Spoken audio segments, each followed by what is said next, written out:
And we're rolling.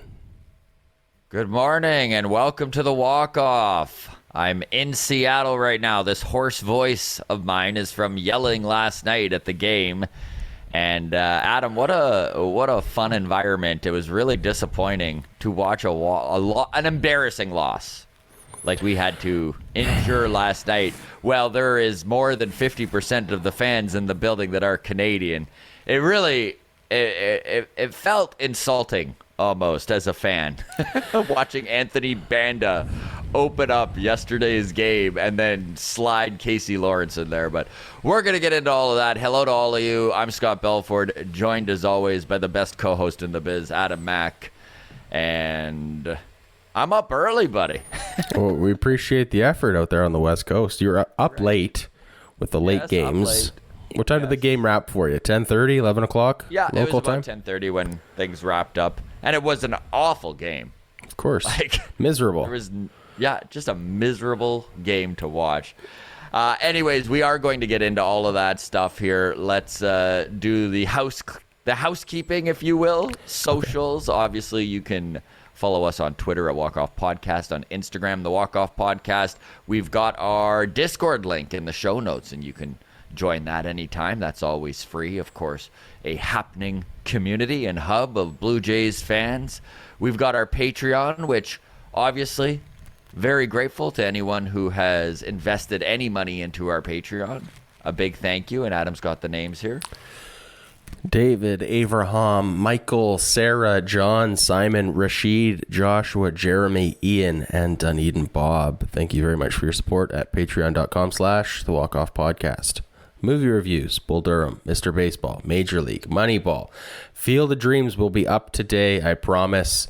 And Battered Bastards of Baseball is next on the docket. So looking forward to rewatching that this weekend with my wife. And then we'll be recording that next week probably. Beyond that, we also have behind-the-scenes pre-show recordings. We have early access to all of our interviews. Just a tease, friend of the show, Matt Gage, going to be coming back on the show. So we'll be chatting with him about his experience making his MLB debut and stuff like that. Catch that the day that we record unedited on patreon.com. We also have contests that we are going to be running probably starting next week. Contests for Jose Barrios jersey, which is one size too small for me. And I don't have the willpower to lose weight to fit it. So we're just going to give it away instead. Funny how that works. All right. That's all we got. Scott? Oh, just you taking over talking for a few minutes there, bud. That was nice. My throat thanks you. Yeah, you're welcome. I've got no self-restraint. Like, I just start yelling, having a good time at the game, and here I am, voiceless. But we're got lots to talk about on today's show. Let's kind of put it that way. I mean, a very disappointing start to this Mariners series. Pitching is just a mess as we approach the All-Star game. Kikuchi has a mysterious neck strain, Adam. I called it. Going to hit I called it on my series preview. I said, yes, you did. I said neck strain. I even put it in finger quotes. A lot of panic about this Blue Jays offense, so we'll take a look at the numbers and see if there is a problem there. Hint, they may be inconsistent, but numbers-wise to this point, they've been pretty good offensively. Yosfer Zulueta and Ricky Tiedemann, a couple of young studs in the Blue Jays system, are going to the Futures game, so we'll talk that and their numbers. Adam Cimber is continuing to get in a ton of work and seems to be one of the few bullpen arms that Charlie still has some confidence in. So we'll look into Cimber's numbers. We'll talk Matt Gage briefly. Then we'll look into Shohei Ohtani and the fact that he continues to be the Rodney Dangerfield of the MLB. He gets no respect. So we'll talk if he maybe should still be the MVP this year. I think both of us are on board with the fact that he still should be leading the MVP. Hey, anybody that's not a Yankee is getting my votes. And then we're going to end the show just showing a little bit of love to former Blue Jay and Miami Marlin center fielder, second baseman, kind of man of all trades, Berti. And that's how we'll wrap things up. Let's get into it, buddy. A disappointing game yesterday. How did you feel watching them strut out Anthony Banda in that opening spot? Let me preface this with how my night went, okay? So Thursday's supposed to be slow pitch day for me. Opening game of the season. Game was at 7:30. We had a severe thunderstorm / tornado watch in the city of Edmonton. So games across the city got shut down, right? Like the city closed the field, said, no, we're not doing it. Well, the north end was black clouds and storms. The south end was literally like sunny blue skies. And they called the games at 5 o'clock. So by 5 o'clock, I realized I wasn't going to get to play slow pitch. So that sucked. Silver lining, I'm going to get to watch the Jays game because West Coast, it was going to be a conflict of interest on my schedule. So I tune into this Jays game at 8 o'clock, and Banda is out there. Right? Yeah, by about 8:20, I'm like, oh, this is a Jays in 30 tomorrow morning game. So instead, I didn't get to play ball. I didn't get to watch ball. I had to just hang out with my wife and play Crash Bandicoot. So yeah, it was not the night I had planned. Man, this move screamed of like desperation and panic, though. Didn't it? Like, I understand the reasoning, right? They don't want Casey Lawrence going the third time through the order. You do the opener. Is it Banda or Bonda or what? I call it Banda, but Banda. I'm wrong. Who cares? Okay. He's not going to be with this team for long. No. If he is, we're fucked. So you give him the first couple hitters, and then you're hoping Casey Lawrence can give you an extra inning out of it by facing the bottom of the order the third time instead. So, like, I get it. Didn't work out at all. What a fucking disaster, though. Like, did you see the double play attempt at first? It was like, I think it was still a 0-0 game. Runners on the corners, or runners on first and second. Ground ball to Vladdy. He throws to Bichette at 2. Bichette throws to Bonda on his way to 1, who just like totally misread where first base was and then tried to like lean onto it with his knee or something. Flop back onto it, kind of. Yeah. Weird. As soon as I saw that, I knew the game was over. That's when I was like, all right, well, let's do something else tonight, sweetie, because it's just bad omens. I believe in them, and that was tough. So, friend of the show, Spencer, shit poster extraordinaire on Love Twitter. Him. Blue Jays Twitter, love him, incredibly funny guy. He made this meme, and it's a picture of an attractive lady reaching up on a grocery store shelf, and it says underneath this attractive lady, a 33-year-old relief pitcher who throws 85 has been DFA'd 3 times in the last 4 seasons and currently works at Chili's to Go in Kissimmee, Florida. And then there's an old man pushing a cart that's checking her out, and it just says Ross Atkins on it, and like that's about what sums up how this pitching is going right now for the Blue Jays. We're seeing Sergio Romo, and I don't even mind that Sergio Romo signing. I like the guy. I think he's even probably pretty good for some of the youth in that clubhouse, and a good story of a 39-year-old guy who refuses to hang it up, kind of thing. But this is a scrap heap ad also. So like, all of the pitching that we're seeing in Banda and Romo, and man,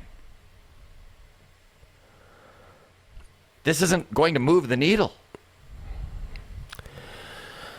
Like, you watch Casey Lawrence come in after 1 out, you're just like, why are we even starting Banda? That was my thought. Is like, why not just let Casey Lawrence go? And then I don't see how an opener on a bad or a roll of the dice AAA pitcher, no disrespect meant to Casey Lawrence. He is who he is, a 4A guy who's bounced up and down between AAA and the majors for 10 years, right?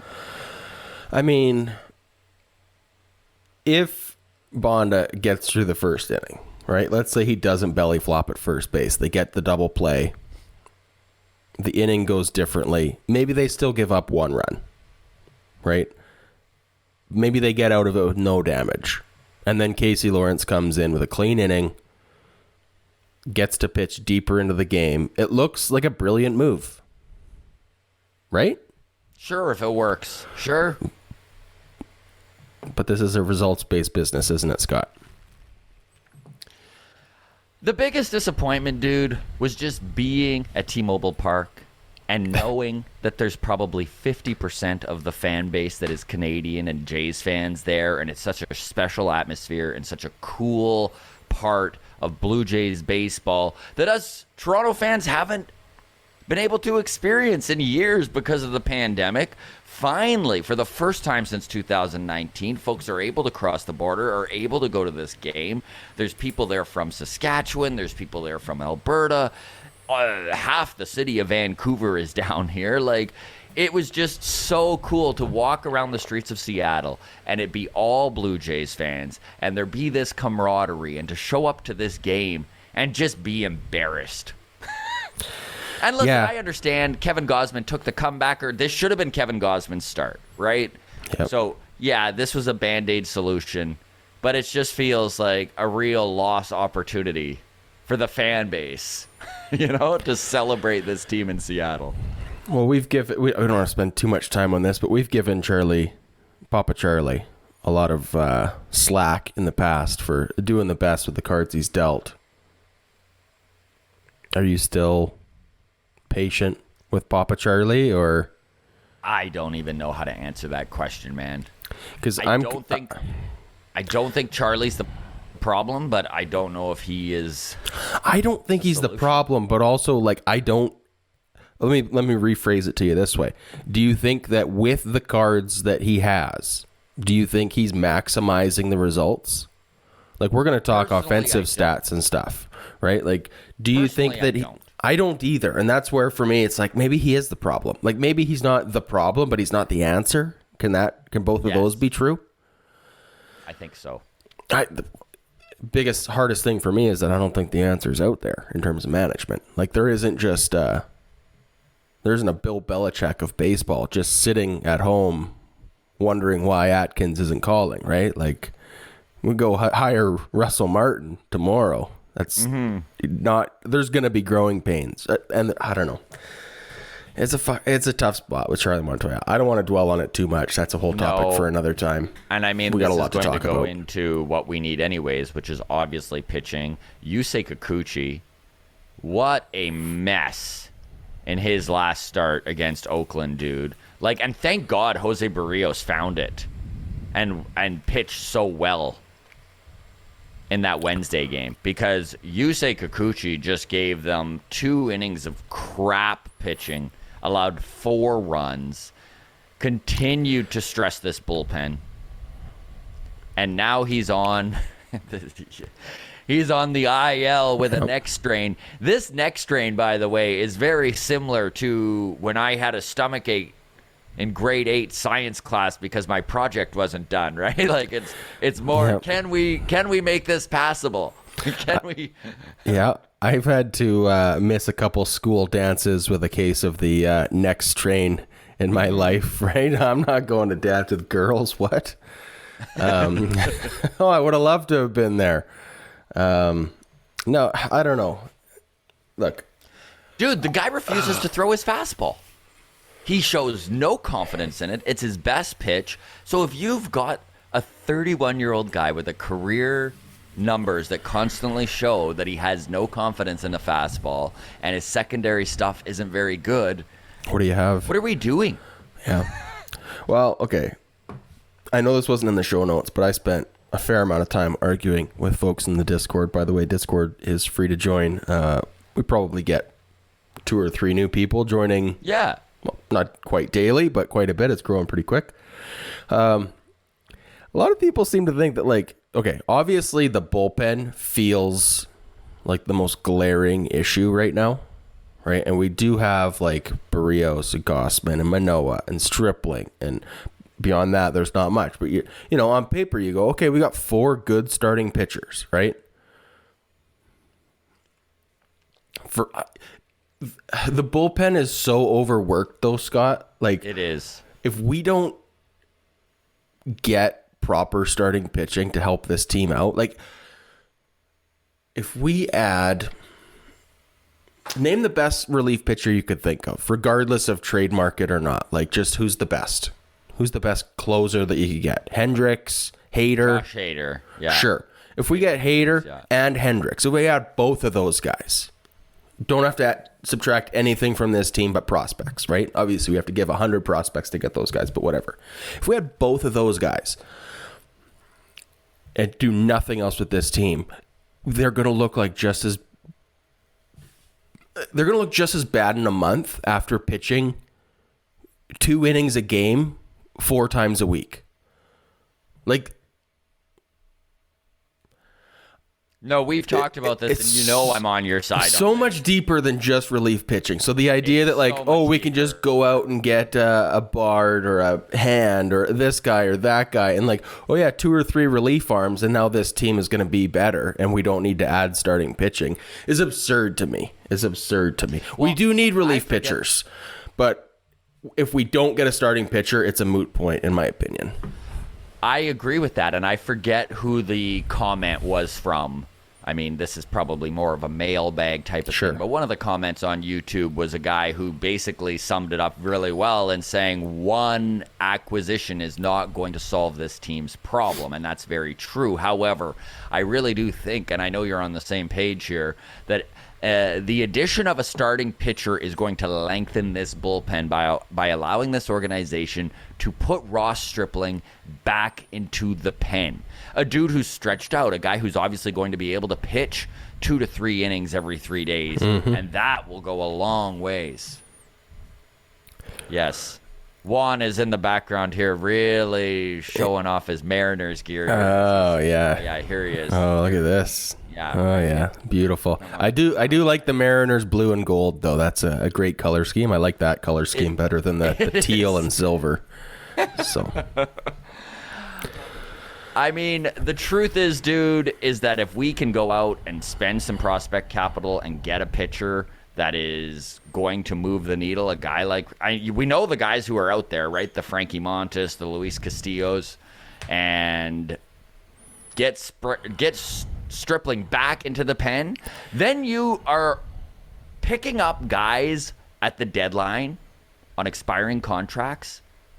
That happens all the time. We can add, I mean, look back on that 2015, right? Ross Atkins, my apologies. Anthopoulos, he added 3 bullpen arms. So it can be done. There's guys out there. So if you can lengthen this bullpen so that they're not so overworked, like we're going to talk Adam Cimber shortly here, but like, my goodness, his numbers aren't as good as they were last year, but he's also has 38 appearances here, and it's July 9th. Like, it's a lot of appearances. It's almost every second game we're seeing Adam Cimber. You know what would have been nice if we had a Luis Castillo on this team. I mean, he would have just pitched yesterday, so that would have been nice for one. Yes. But then on Sunday, when Gossman's supposed to go, and instead it's Casey Lawrence combined with Bonda combined with 4 other guys, you just put Casey Lawrence out there for 3 and then hope for the best. And if it gets blown up, then you go, guess what? Here's Ross Stripling to clean up the 3rd through 7th innings for us. Like, or start Ross Stripling and then go into Casey Lawrence after 2 innings. Like, no, I still prefer the value of Ross Stripling being a bullpen arm who can pitch 3 times a week versus. Well, when I said start, I meant more like use him as an opener. However you want to go. Whatever. Aligning your bullpen day. I don't give a shit. I do think that a top tier starting pitcher solves 2 problems. It solves the starting rotation and it solves the bullpen a little bit just by being able to move Stripling back there. This bullpen's overtaxed, overworked, it's exhausted. Like, April, we were talking about having one of the best bullpens in baseball. Our bullpen isn't decimated by injuries. It's just overworked and tired. So overworked. So I do really think that, like, you can't name enough bullpen arms that make me go, okay, this is a problem that is solved for the rest of the year. Because if we don't fix our starting pitchers, if our pitchers aren't going deeper, if we're going to go bullpen day twice a week, like, cancel my subscription to Sportsnet right now. Like, that's, I'm not even exaggerating. Like, we need Gross. No, I'm with you, dude. I'm with you. I'm frustrated too. Okay, if we're frustrated, how do you feel if you're Vladimir Guerrero or Bo Bichette or any of these guys who are like, I'm in my prime. We're supposed to be World Series contenders this year. Last year was the previews. This is the fucking movie, right? Where this is Avengers Infinity War here. Like, if this team doesn't go out and bolster this team, what kind of a message is it sending to those guys, that core? Right? Like, it's got to be hard to go out there day after day, grind it out. You have to be aware of the fact that, like, look, our team's fucking struggling. We are not, whatever this is not enough right now. And then if we just roll through the deadline and we don't add to it, well, then we're still not enough. So then fucking what are we doing? I truly believe, too, one of the qualities of an elite front office is being able to recognize when a mistake has been made and to move on from it either way. I'm not saying Kikuchi isn't going to possibly be useful to this team over the remaining of his contract. That is not what I'm saying. But what I am saying is that if you're looking at 2022 in a vacuum and you're looking at one of the major problems has been that this starting rotation, 2 out of every 5 starts, craters in the second inning. If we can cut that in half, if we can only have the rotation crater once every 5 days, think about how much help that's going to be to the bullpen. So what this team needs to do is recognize that Kikuchi isn't the guy they were hoping he would be this year. Doesn't mean he won't be next year, but they need to move on and plug a hole. And buddy, that hole is starting pitching. You know what else that solves by having like a depth at the starting position or starting pitching is it takes pressure off of how old is Alek Manoah? 23? 24. He just 24? turned 24. It takes pressure off of him from going into Oakland and listening on repeat in his AirPods as he has his breakfast. I need to go 8 innings today. Like, I am the man. I need to go out there and give my bullpen an off day because they're going to fucking need it tomorrow, or they just burned the whole thing yesterday, right? Like, it keeps him from needing to get cute and he can just go. Like, we talk about with hitters all the time, right? Like, we don't need, just do what you do, right? Like, give us your strengths, play to your strengths, just play your game, right? Same defensively. I think it's the same for pitchers, right? Like, right now we've just got this expectation where Alek Manoah is our savior. So we're going to just burn our bullpen for 3 or 4 days and then, okay, Alek Manoah is here, so we'll get a bit of a rest on Manoah Day. Like, that's a lot of pressure for a kid in his sophomore season. And he had his first bad start of arguably, the season for sure, arguably the worst start of his career. And look at the blowback from that, right? Like, everyone was in shambles. And even though he allowed 6 runs or something like that, he still pitched 6 innings because he had to, right? Yeah. Like, well, and he's going to start again before the All-Star break. Twice? Starting on Saturday, yeah. Starting on Saturday. Yep. So, like, he's going to reach his career totals of innings pitched before the All-Star break. So, the thought that he's going to be pitching 8 innings through August and September, I think we can kiss that goodbye. Right? Like, I know Montoyo and everybody in the organization is like, he's good. He had a great off season. His strength and conditioning is phenomenal. But, like, if we overwork him and he gets, bad tacos, then what? Yeah. No, that's a really good point, and I was going to bring that up. Speaking of bad tacos, this, and I could be completely misinterpreting this, but I truly believe the rest of the fan base agrees and feels the same way. If there is a bad taco situation between either Gausman or Manoah, this team's out. And one injury should not cripple your team, not derail an entire season. It absolutely should not derail an entire season. And that is another reason why the back The back of this organization is against the wall, and they need to go out there and they need to fix this. They need to go out and get a starting pitcher. I know they're looking. Obviously, everyone is aware that Ross Atkins is pounding the pavement and making phone calls daily and checking the market and bugging other GMs. All-Star break's on its way. Can they keep their head above water for the next 3 series? Like, man, they just lost to Oakland, and they were humiliated by the Mariners last night. This Mariners team is hungry. They're a better team than their record shows, too. Yeah, and they've been hot as of late. They've won, I think, 4 or 5 series in a row. They're going to be putting them in the wild card race again, right? I think. After 500 now. I was going to say after last night's loss to the Mariners got to be 3 games back. The Blue Jays now, so the Mariners are feeling like, hey, we sweep this series against the Blue Jays. We're right there, tied with the Blue Jays, right? So that's a scary sentence to have said out loud. Mariners are going to be making moves at the deadline. Everyone's going to be making moves. The Blue Jays. Yeah. I don't know. Are you willing? Are you willing to overspend to go get a Luis Castillo today versus like whatever name you want to attach to it? But let's say we're going to get Luis Castillo at the deadline. Okay, the August long weekend, July 31st. The Blue Jays get Luis Castillo for X amount of prospects and players. Okay, let's just say that that's going to happen. That's our crystal ball. It's in stone. It's going to happen. Are you willing to add or improve on the quality of prospects that we're given? You know, instead of it being Jordan Groshans and whatever the rest of the package is, it's the rest of the package and or Elvis Martinez. Right? Are you willing to upgrade that package to get Castillo in a Jays uniform by Sunday or today? So I am going to answer that question with a question. Okay. Do you feel, when you look at this team, that they are a stud starting pitcher and some bullpen work away from being a true contender? I do. I was just going to say I do, actually. I know that's...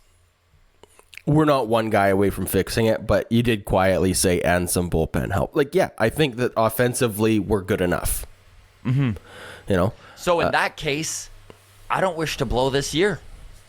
I don't either. Blow Vladdy's 23, like his 2022, 23-year-old year. I don't wish to blow Bo Bichette and Alek Manoah's 24-year-old year. This is a young core of guys who are exceptional, and to just be like, you know what, let's see what happens. If they make it, they make it. If not, we'll reevaluate in the offseason. Not good enough, If we don't make those moves, like, yeah, we might not even make the playoffs. Like, the playoffs are not a certainty at this point, which is frustrating to say. I mean, whether or not we're World Series contenders, we've both said this. I think most people would agree. You just need a ticket to the dance and anything can happen. Look at the Atlanta Braves last year, right? 88-win team went the distance. We're facing this juggernaut New York Yankees. They had to have been thinking the same thing with the LA Dodgers over in the NL, right? But once the games are played, anything can happen. So whether or not we're World Series contenders this year, if we want to be World Series contenders next year, one of the best things that we can add to this team, aside from a division series or a championship series, is experience in the playoffs. Yes. Right? Is to have those guys who have played 162 games, and now guess what? They got to go play 20 more. Right? Like, that's the grind. And this is going to transition well into offense. Now that we're sitting here saying, would we overpay for pitching? How important is it to go out and get high quality pitching? Well, I mean, the truth is this offense is getting a lot of flack. It's a little inconsistent, and there's a lot of times you see ducks on the pond and them not cashed in, and as a fan you get a little frustrated. But maybe we need to adjust what we're expecting offensively, because the Jays are right near the top of the league. Like, they are first in hard hit rate. They are first in XBA, so that's expected batting average, which is kind of a StatCast metric that measures the likelihood that the batter becomes a hit, like the batted ball becomes a hit. Sure. Whatever. advanced metrics, but nonetheless, they're number one at that. They are third in batting average. They're second in slugging percentage, right? Like they're 15th in walks, but they're right near the top of the league for all of these pretty important stats. Pitching is the problem. Yeah, pitching is the problem. Do you want to see a lefty bat at it, or is that just icing on the cake? I'm at the point I don't give a shit. In all honesty, I think when we talked about Biggio last Tuesday on for Mailbag, I think that Biggio technically, without really spending a lot, is going to be as good as anyone you're going to get off the scrap heap or on an expiring contract. So no, I think all of our chips should be put in towards pitching. Yeah, I agree. Okay, speaking of pitching, let's talk some of this young blood coming up the ranks here as Josper Zulueta in New Hampshire, Double-A. Let's go into the futures game. Ricky Tiedemann, 19-year-old, who is just making all sorts of noise. He promoted this spring from low A to high A. He's in Vancouver, and he's just absolutely blowing down hitters. He's obviously far superior to a lot of the hitting in high A. So let's number one, congrats to those two gents going to the futures game. Of course, that'll be right before the All-Star game, a day or two, I think, before they play, before the home run derby. Let's get into their stats, and let's start with Ricky. Ricky Tiedemann has 7 games in Vancouver this year. Got an ERA of 1.64 and a whip of 0.818. Walks per 9, 2.2. Strikeouts per 9, 12.8. I mean, that's a lot of strikeouts. Yeah, it's very impressive what Ricky Tiedemann is doing. I think he is a first-round draft pick last year, or it might be a second-round draft pick. I think he was second, actually. But the truth of the matter is with Tiedemann is that he's not making his MLB debut, folks, this year. I mean, we can be as excited about him as we would like to be, and I think it's good to be excited about a guy with this much talent who, at 19, has as much control over where he's throwing his pitches. There's a lot to be excited about there. But he's 19, and he's in high A. And I know I've seen a few tweets where it's like, let's give him a chance. Let's not ruin the development on this guy on a team that is just reeling right now. Yeah, you thought pitching. So you thought opening a Lawrence start with Bonda was a desperation move. Calling up Tiedemann from Vancouver, that's a desperation move. No, definitely. And a huge slap in the face to everybody at AAA. That being said, Ricky Tiedemann in a package for Luis Castillo. Are you okay with that? Yeah. I mean, I know. You hope what? You hope that Tiedemann becomes Castillo? And by the time he does, Bo Bichette's playing in Colorado and Vladdy's playing for the Los Angeles Angels. Like, okay, cool. By the time the sky is falling. That's right. No, whatever. 5 years from now, right? Like, we're talking about Tiedemann not debuting this year, maybe next year. Like, I think best case trajectory for Tiedemann, we've said this before. Far more like promoted to Double-A this year, maybe starts the season in Triple-A next year and is called up. And even that's unlikely. Even that is a very generous trajectory. I think Think about how everyone was talking about Alek Manoah being promoted last year, and the big thing was he's too young.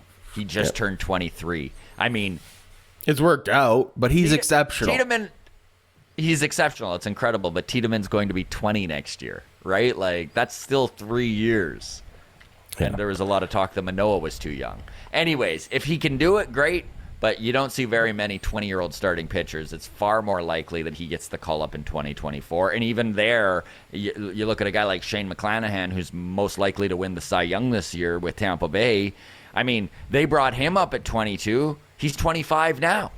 This is what I'm saying, right? Like with Tiedemann. Right, like there's still development. A few years from making his debut, and then it's a few years in the MLB before he's a top 10, top 20 pitcher. So yeah, if we can get Luis Castillo today to contribute for the next handful of years. Yeah.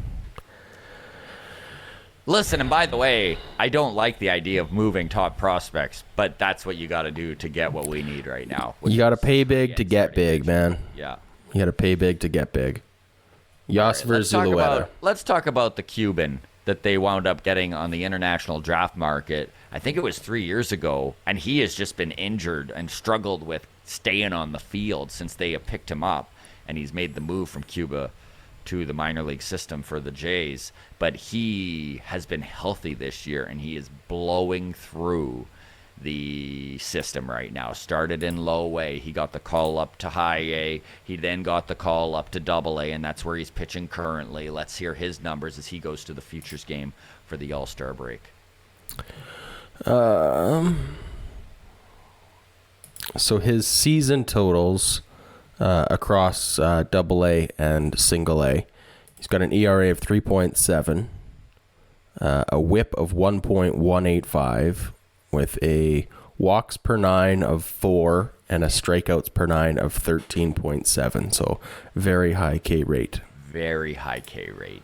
And Zulueta is a guy that it is possible that they see maybe come September in the bullpen. The dream is we don't need to do anything quite that drastic, and Zulueta can make his major league debut in 2023, which is what is kind of lining up for him to do. He's a little bit older of a prospect. He's 25 years old, so you might see the Jays push him depending on how well he is performing in the minors.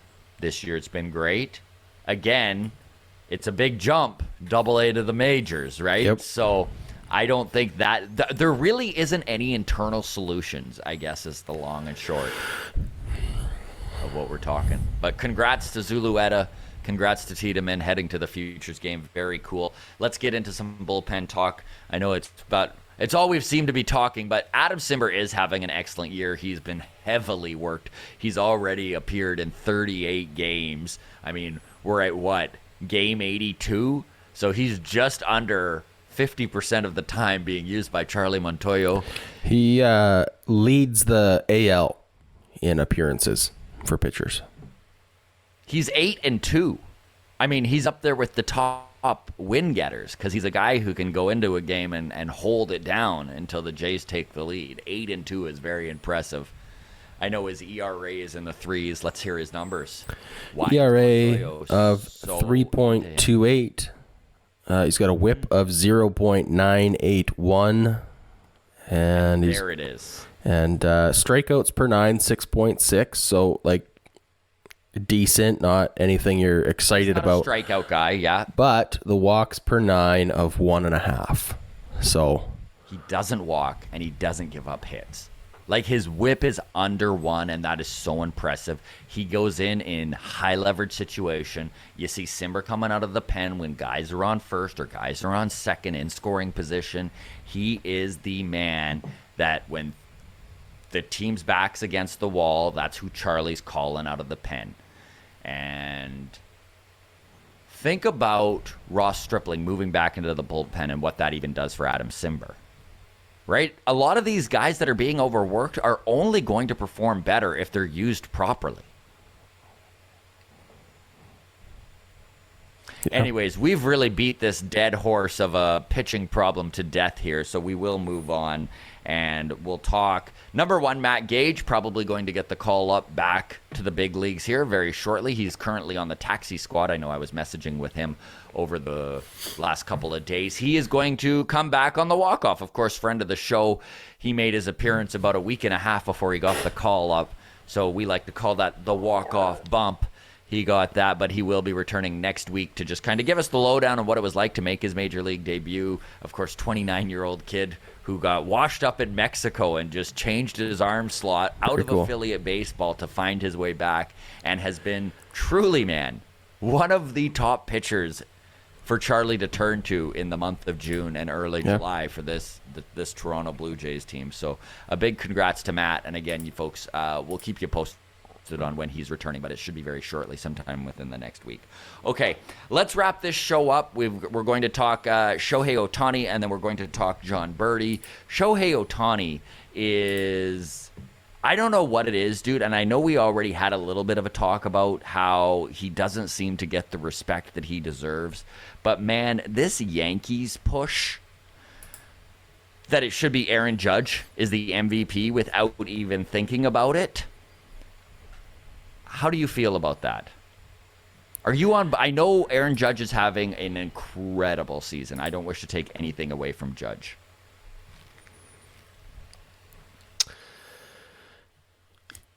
I mean, for me, it's...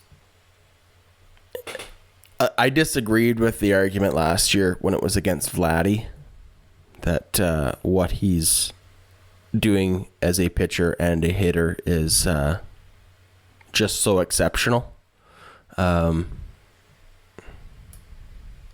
He's doing it again. Mm-hmm. So, like, if it was enough last year, it's what's different this year? Like, Aaron Judge is on pace for 60 home runs. That's big. It's not all-time big. Like, it's all-time big. I shouldn't diminish what a 60 home run season is. But, like, he's got, like, a pretty good batting average, like top 10 in RBIs. Like, Vladdy was inches away from a triple crown. And that's pretty historic, too. Any more impressive? I don't know. Right? So, here's the argument that I heard for Shohei Ohtani, and this to me works. Until baseball removes roster size limitations, right? Like, if you could just carry 70, if it was a 70 man instead of a 26 man, then it doesn't really matter, right? You just want your best 5 pitchers starting, you want your best 9 hitters, whatever, right?